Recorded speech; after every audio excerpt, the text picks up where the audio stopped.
I stood frozen in front of my computer screen, feeling as if the ground beneath me had just collapsed. The numbers danced before my eyes, but there was no way to make sense of what I was seeing. My retirement savings account was nearly empty, more than $350,000. The money my husband and I had saved for over 25 years was gone.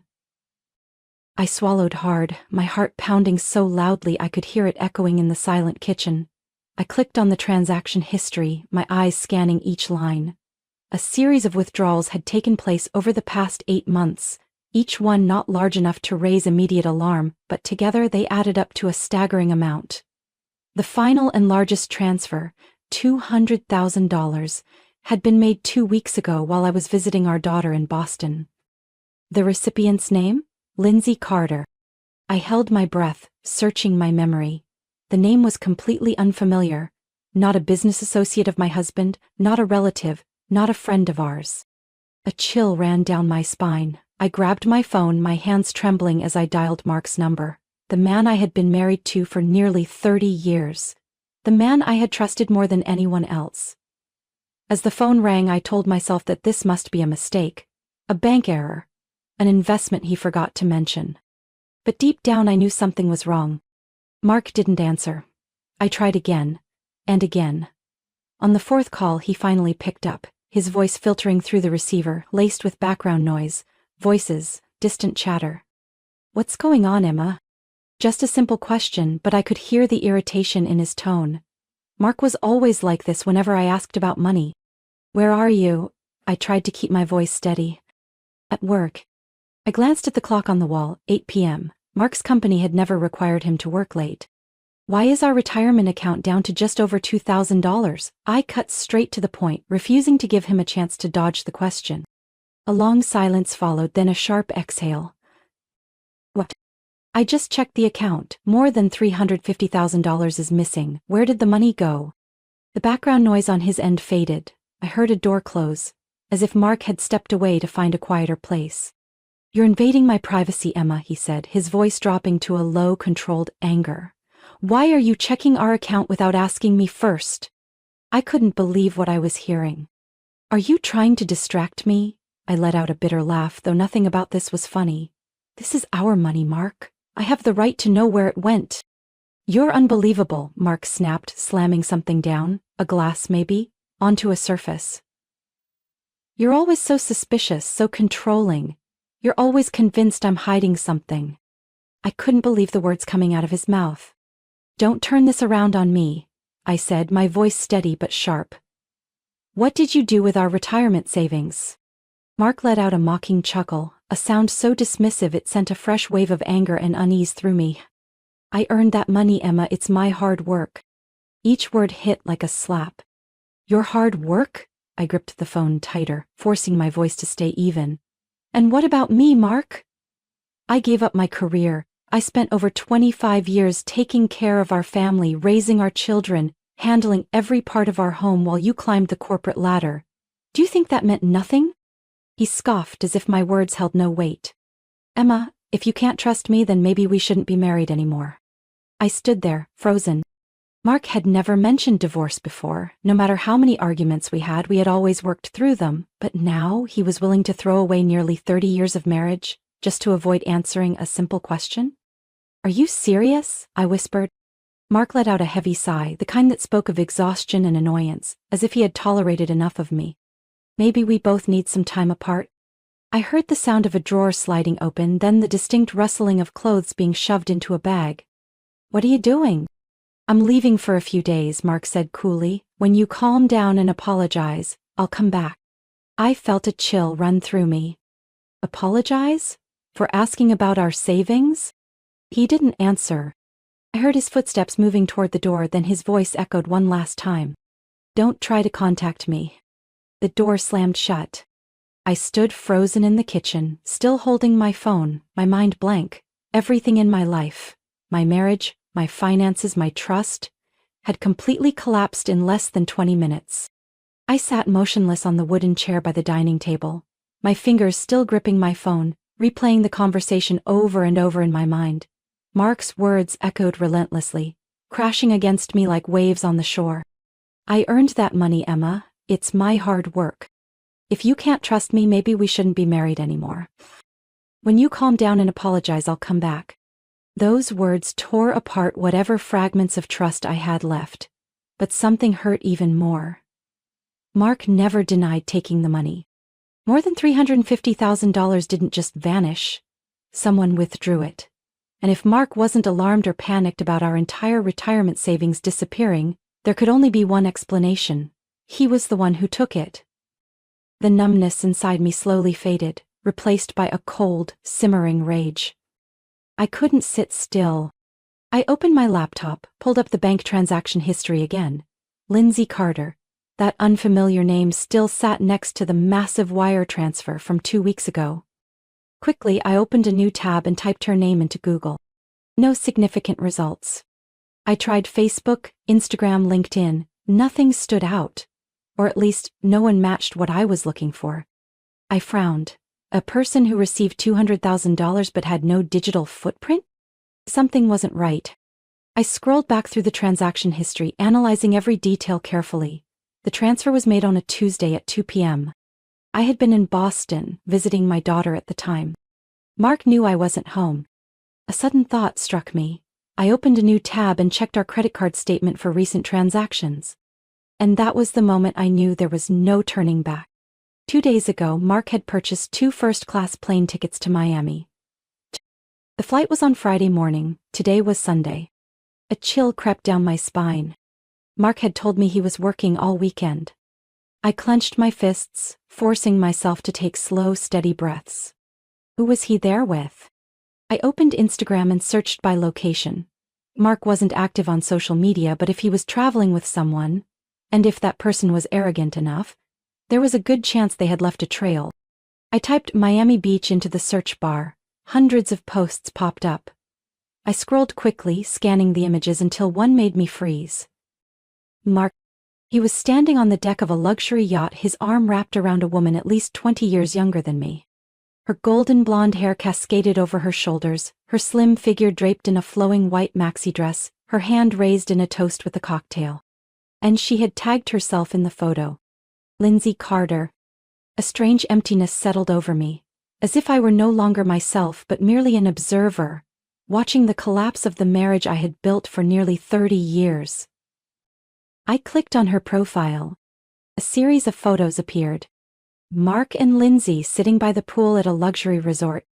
Mark grinning as Lindsay wrapped her arm around his shoulder at an upscale restaurant. Mark driving a convertible along the coastal highway. All of them posted within the last 2 days. I couldn't tear my eyes away from the caption under the newest photo, the one on the yacht. This trip was absolutely worth it. Living my best life. Thank you, my love. Thank you? Thank him for what? For the money Mark stole from our retirement fund? I felt my hands trembling, but not from fear. From rage. Lindsay Carter wasn't just some affair. She knew Mark was married. She knew he had a wife of nearly 30 years. And she wasn't hiding it. She was flaunting it. I suddenly realized Mark never intended to come back. The suitcase he took that night wasn't just for a few days away. He had been planning this for a long time. I looked back at the withdrawals from our account. The small transactions had started 8 months ago. 8 months ago, the same time Mark began working late more often. When business trips suddenly became more frequent. When he started tilting his phone screen away whenever I walked into the room. I had been lying to myself. I wanted to believe that our marriage couldn't fall apart overnight. That maybe this was just a rough patch. But the truth couldn't be ignored. Mark had been preparing to leave me for months. Only he wanted to leave with every last dollar we had saved. The fury inside me wasn't a burning fire. It was a sharp, cutting coldness, creeping into every part of me. What did Mark think I would do? Sit here and cry? Wait for him to come back and pretend none of this had happened? He had underestimated me. I tightened my grip on my phone, my eyes locked onto Lindsay Carter's photo. She liked showing off.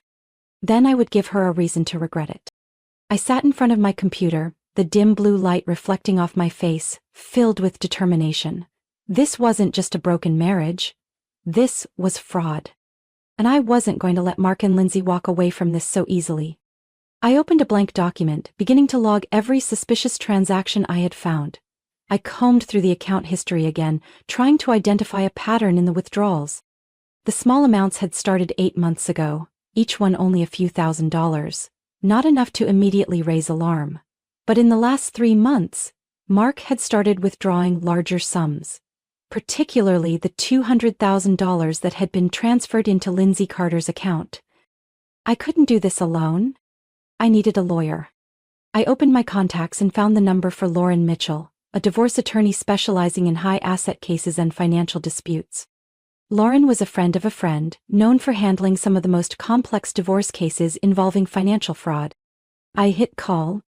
Lauren Mitchell speaking, her voice came through, professional yet approachable. I need help, I said, my voice steadier than I expected.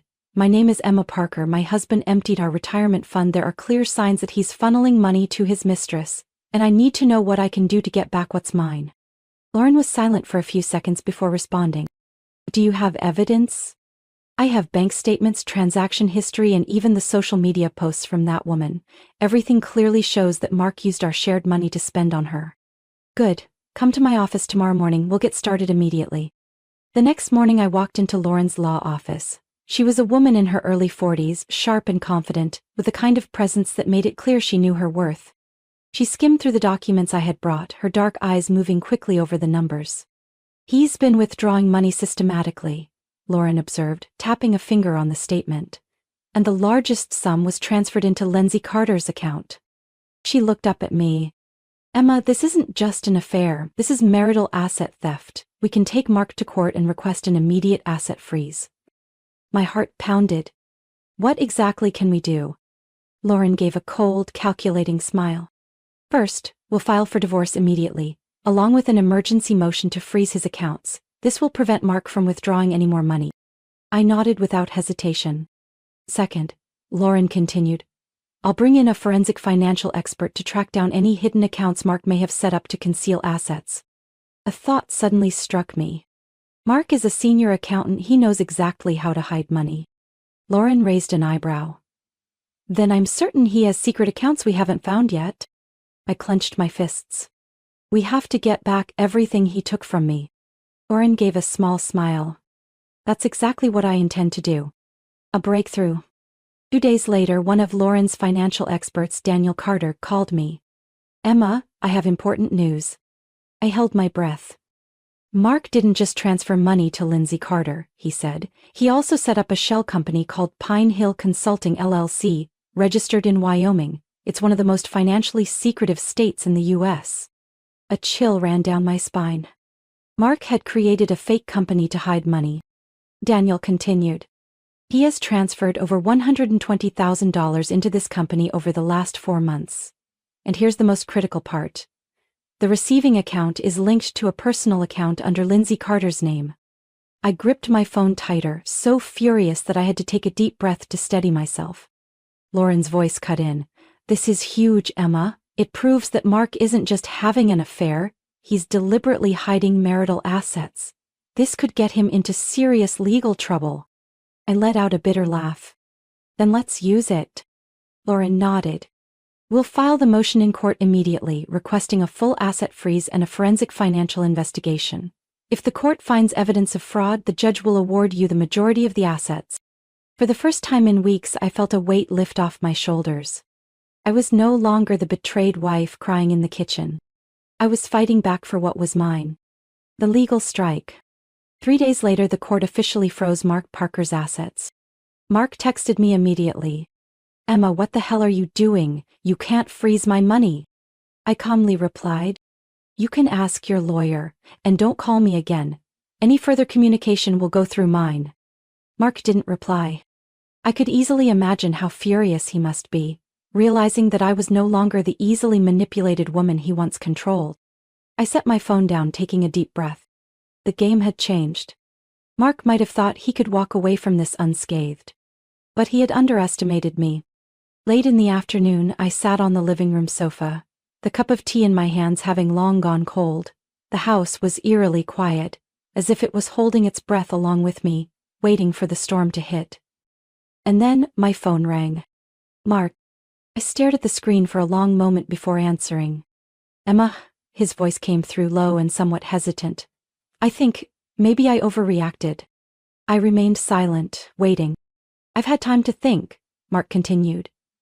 And I don't want to throw away 30 years of marriage over a few misunderstandings.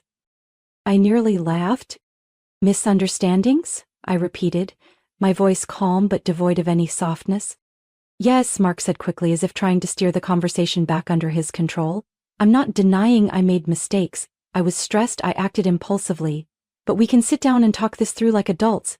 I think it's time for me to come home. Home? I glanced around the room. This house wasn't his home anymore. I took a slow, deep breath, then spoke with an eerie calmness. All right, Mark, come home. 3 hours later, I heard the sound of a car pulling up in the driveway. I stood up, walked to the window, and pulled the curtain aside. Mark stepped out of his car looking confident. He was wearing a crisp gray dress shirt, tailored slacks, and pulling a small suitcase behind him. He still thought he was in control. I turned away from the window and walked to the door, waiting. When it opened, Mark smiled, the same reassuring smile I had trusted for so many years. Hey, Emma, he said, as if nothing had ever happened. I didn't respond, simply stepped aside. Mark pulled his suitcase inside, his eyes scanning the room until they landed on the woman sitting at the dining table, a thick stack of documents in front of her. Lauren. Mark froze. Who is this? Lauren stood up, holding a folder in her hands, and walked toward him. I'm Lauren Mitchell, Emma's attorney, she said, her voice sharp and professional, and this is your official divorce petition. Mark stood completely still. The room grew heavy with silence. I crossed my arms, my gaze locking onto his. You were right, Mark, it's time we handle this like adults. He clearly hadn't anticipated this. His eyes darkened as he looked down at the folder in Lauren's hands. What is this? Mark snapped. Lauren gave a small, knowing smile, one that held no warmth. It's your divorce papers, along with a court order freezing your assets. I watched as the vein in Mark's temple visibly pulsed. Emma, he gritted through his teeth. What the hell do you think you're doing? I tilted my head, meeting his furious gaze head-on. Taking back what's mine. Mark threw the documents onto the table. This is a family matter, Emma. Why did you drag a lawyer into this? Why couldn't you just talk to me directly? I clenched my fists, trying to keep my voice steady despite the anger boiling inside me. You emptied our retirement fund, Mark. You withdrew $350,000 and transferred it to Lindsay Carter. You've been planning to leave me for 8 months. You didn't just betray me, you tried to steal my entire life. Mark opened his mouth to argue, but Lauren didn't give him the chance. We also found the shell company you set up in Wyoming, she said, flipping to another page. Pine Hill Consulting, LLC? A hidden account used to funnel another $120,000. Do you want to explain that? Mark's face turned pale. For a brief moment, I saw panic flicker in his eyes. But within seconds he forced himself to regain composure, taking a deep breath before giving me a smug smirk. Emma, you don't understand, he shook his head. Everything I did had a purpose. It was an investment, an opportunity to grow our money. I clenched both hands into fists, rage threatening to consume me. An investment? I let out a sharp laugh. Then why didn't you tell me? Why was the money transferred to Lindsay's account? Why did you take her on a luxury vacation to Miami with it? Mark said nothing. At that moment, another voice came from the staircase. Dad, did you really do this? I turned around. My daughter Sophie stood at the top of the stairs, her eyes red and filled with disbelief. Behind her were Ethan and Noah, my 2 sons. They had heard everything. Mark's expression darkened. Kids, I can explain. No need, Sophie cut him off, her voice trembling with anger. You betrayed Mom. You drained our family's retirement savings for another woman. There's nothing to explain. Ethan nodded, his gaze unwavering as he stared straight at his father. We stand with Mom. Mark looked at each of his children as if struggling to comprehend what was happening. For the first time, I saw him completely powerless. Mark took a deep breath, trying to regain control. Listen, he said, forcing his voice to stay calm. I'm the one who provided for this family. I have a right. The court will decide your rights, Lauren interrupted, sliding the divorce petition toward him. Right now, I suggest you leave this house immediately. Mark's jaw clenched, his eyes burning with fury. You think you've won, Emma? He snarled. This isn't over. I stood tall, meeting his glare without flinching. This isn't a game, Mark. This is a consequence. 3 days after Mark left in disgrace, I sat in Lauren Mitchell's office, a thick folder of financial records spread out in front of me. On the desk, every detail of Mark's fraudulent scheme had been carefully compiled. Lauren slid a document toward me, her lips curling into a cold smirk. We found over $320,000 in Mark's hidden accounts. Most of it was transferred through the Wyoming Shell Company, then into a personal account under Lindsay Carter's name. I had been right all along. Can we get that money back? I asked. Lauren nodded firmly. The court has already issued a freeze on all related accounts. But there's something even more important. She opened her laptop, scrolling through a few files before turning the screen toward me. I stared at the screen. An entire thread of messages backed up from Lindsay Carter's account. Indisputable conversations between Mark and Lindsay, where they discussed their plan to withdraw money, disguise it as an investment, and even detailed how to ensure I wouldn't find out. My throat went dry. How did you get this? Lauren leaned back in her chair, her eyes sharp with satisfaction. Lindsay handed them over. I looked up, stunned. Huh. Lauren nodded. Once she realized she could face criminal charges for accepting stolen funds, Lindsay reached out to us through her attorney. She's willing to cooperate to protect herself. I let out a laugh, but there was no humor in it. She betrayed Mark to save herself. Lauren shrugged. Loyalty disappears when the money runs out. I scrolled through the messages.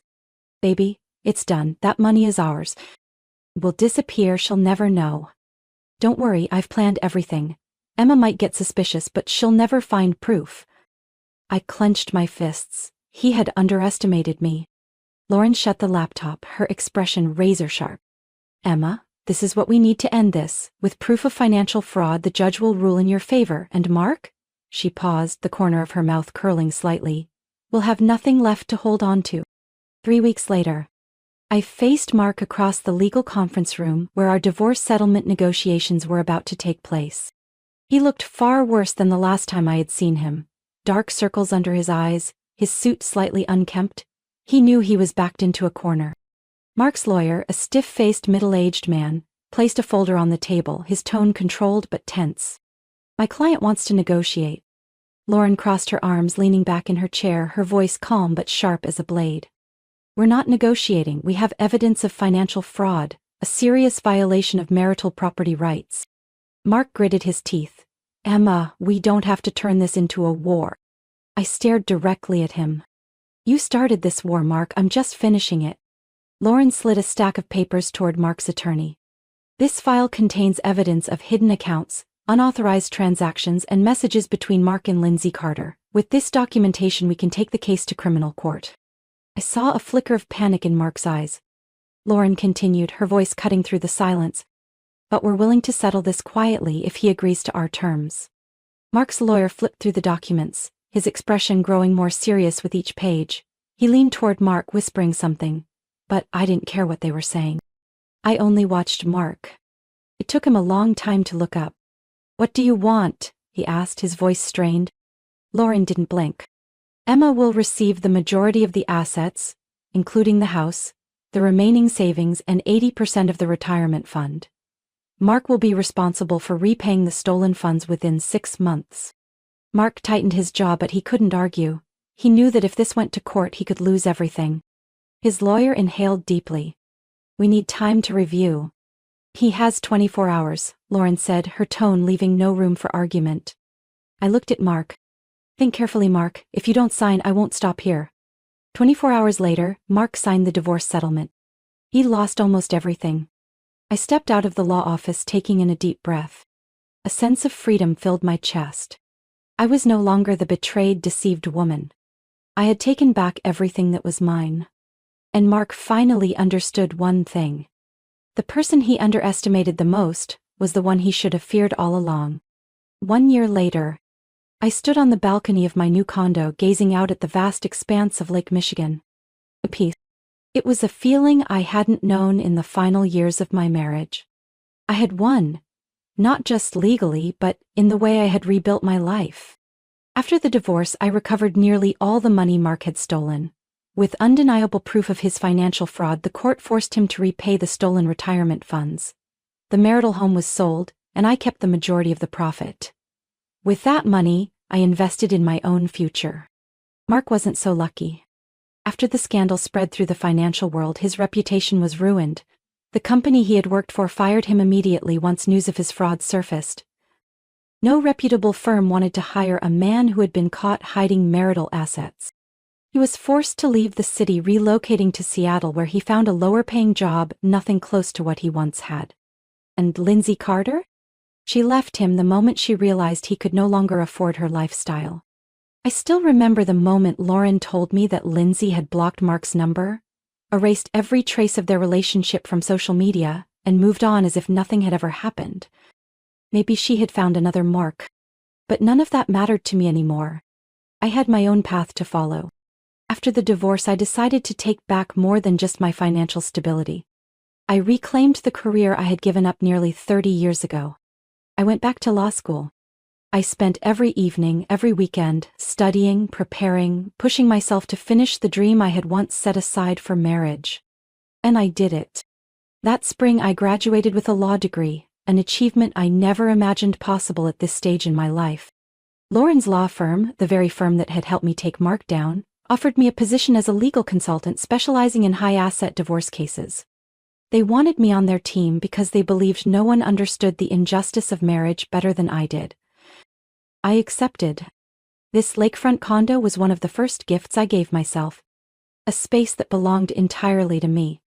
No more neglectful husband. No more exhausting memories. I lost a husband, but I reclaimed myself. At one point, I had feared that life after divorce would be lonely. But now I realized loneliness isn't what's frightening. Living with someone who doesn't respect you is. I don't need anyone else to make me happy. I create my own happiness. I took a sip of coffee, feeling its warmth spread through my hands. The game was over. And I was the one who won. Marriage is built on trust, but it is also a financial commitment. Emma's story is not just about betrayal in love. It is a powerful lesson on financial independence and self-empowerment. In reality, many people, especially women, find themselves trapped in unhappy marriages because they lack financial autonomy. Emma proved that losing a husband does not mean losing everything. She stood up, reclaimed what was rightfully hers, and rebuilt her life even stronger. This is not just a story of revenge, it is a story of rebirth. What do you think about Emma's journey? Do you relate to her strength? What would you do in her situation? Share your thoughts in the comments. And don't forget to follow the channel for more compelling stories about family and life.